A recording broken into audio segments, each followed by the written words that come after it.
Hey everybody, it's Sean from Ridesharing101. So it is Saturday, July 6th, and had kind of a false start getting the rental car, so I will not be driving today on Saturday. But I want to talk to you about a thread that I've been following. I posted to the Facebook group Ridesharing101 an article about Uber is holding a rally in Sacramento on Tuesday regarding AB5, Assembly Bill 5, which is a bill that the State Assembly is going to talk about and vote upon that would make gig economy workers full-time employees. And the response is kind of interesting. There's a lot of ride sharing shills that are be like, no, this is horrible, this is bad, and people are certainly entitled to their opinions. But when I go and kind of do some research, like click on their profile, I see that some of these people have mysteriously joined Facebook in like the last week, which is highly suspect. And I encourage you to sort of do your own research and find out on your own what this is all about. A lot of people seem to think that they want to remain independent contractors. They want to be able to work when they want to, but they also want some benefits. So there's some talk of actually creating kind of a third category, that maybe it's time that the government sort of realizes that times are different, and instead of being a independent contractor or an employee, there might be some in-between ground. And that's definitely something to pursue and worth talking about, I think.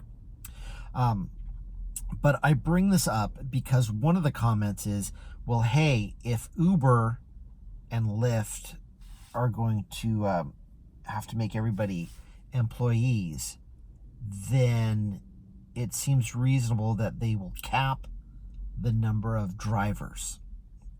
And this is what probably a normal company would do to understand what their expenses were going to be. And maybe they cap the amount of drivers per day. Not necessarily just, okay, there's only 10,000 in California or whatever, but people drive different frequencies. Sometimes they drive a couple times a week, or it might be a couple times a month or whatever. Now, I bring this up because this ties back to a vlog that I did, number 49, which is I have a 5-star rating. And I did that vlog not to sort of brag. It wasn't a humble brag, like, hey, I've got a 5-star rating. The point of the blog was that I really have a 9.7 rating. But it seems that Uber, for whatever reason, rounds that up, or at least in my case. So passengers have told me, I've never gotten a ride with a 5-star driver before. And I'm like, okay. And I usually break the news, well, really, I'm 497. And they're like, well, it says here you're 5. And I'm like, well, there's, then I go with a humble brag. There's so few of us that, of course, they probably rounded up. But honestly, I'm 497, and they're still impressed, and hopefully they're happy with the service I give them. But the reason I bring this up is I was speaking with somebody from another Facebook group, my friend Linda, up in Medford. And if you ever get up to Medford, you should check out the Medford Facebook group. I met with them a while ago when I went up there to visit my dad, and there was a group of, I think there's about 8 of us. Really great folk up there in Medford. They look out for each other, and it's a really nice little group. And I would recommend joining. They help each other out, and it's a nice little community. But to get back to my point is, we were talking, and I was like, it's weird because of my rating, I feel like I get a lot of longer fares. I get a lot of really nice fares, a lot of long trips, 20 minutes, 30 minutes, 40 minutes. And I can't help but believe that that's not entirely random. That I think the rating plugs into the algorithm. It used to be that it was the closest driver to the fare got the fare.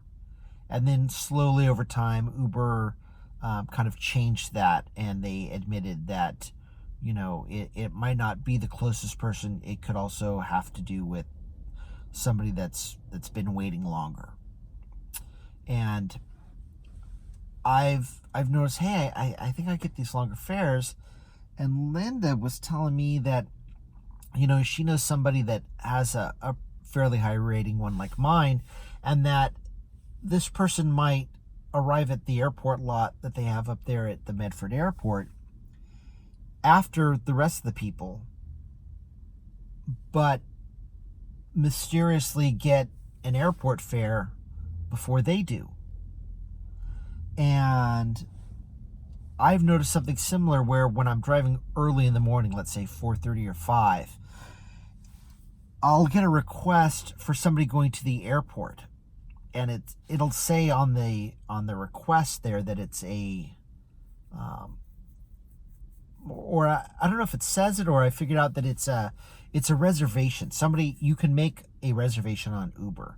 So if you're going to the airport and you need a driver at 4:30, you can reserve that a day in advance. And I would seem to get a lot of those fares early on because I would be starting in South San Francisco or San Bruno, and I'd get requests down to Half Moon Bay and Redwood City and Palo Alto, which is kind of, far away. And I know for a fact that there are other drivers in the area. And I was thinking, oh, well, it's a reservation.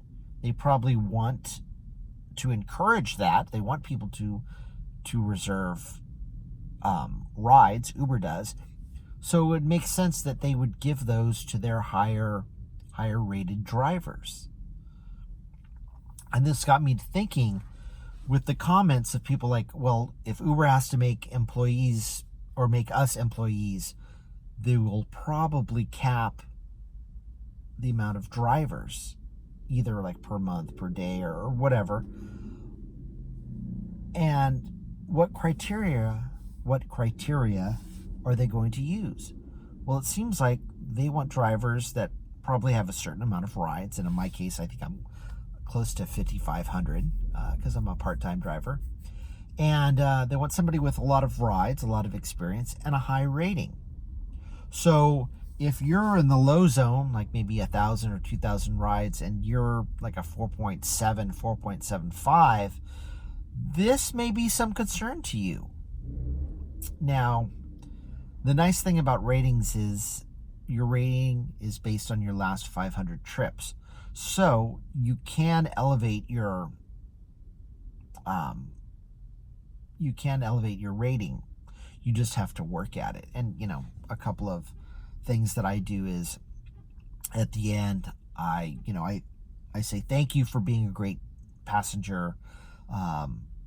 I say, of course, I'm going to give you a 5-star rating. I say that at the end to put it in people's heads that I'm going to give them 5 stars. They should give me 5 stars.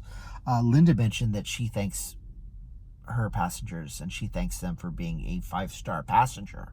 And again, that puts the idea in their head that, oh, they're a 5-star passenger. They're a good passenger. Oh, well, I should give a good rating to my driver. And the other thing, and I've talked about this in one of my other vlogs, is people get in. I'm like, hey, how you doing? They're like, I'm doing well, doing okay. And I'm like, oh, that's good. Welcome to my car. I always say welcome. And that really, people are really impressed by that for whatever reason. I mean, they get, hey, how you doing? But when you say welcome to my car, it changes the whole mindset that they have. So I would encourage you to use those 2 little tricks. Welcome them, say welcome, not just like, hey, how you doing?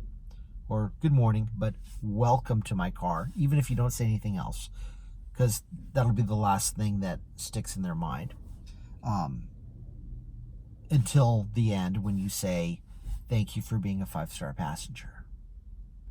And, they could say, well, I didn't do anything. And you can say, exactly, you weren't eating food, you weren't speaking loudly on the phone, you weren't barking directions, you weren't whatever it is that ticks you off.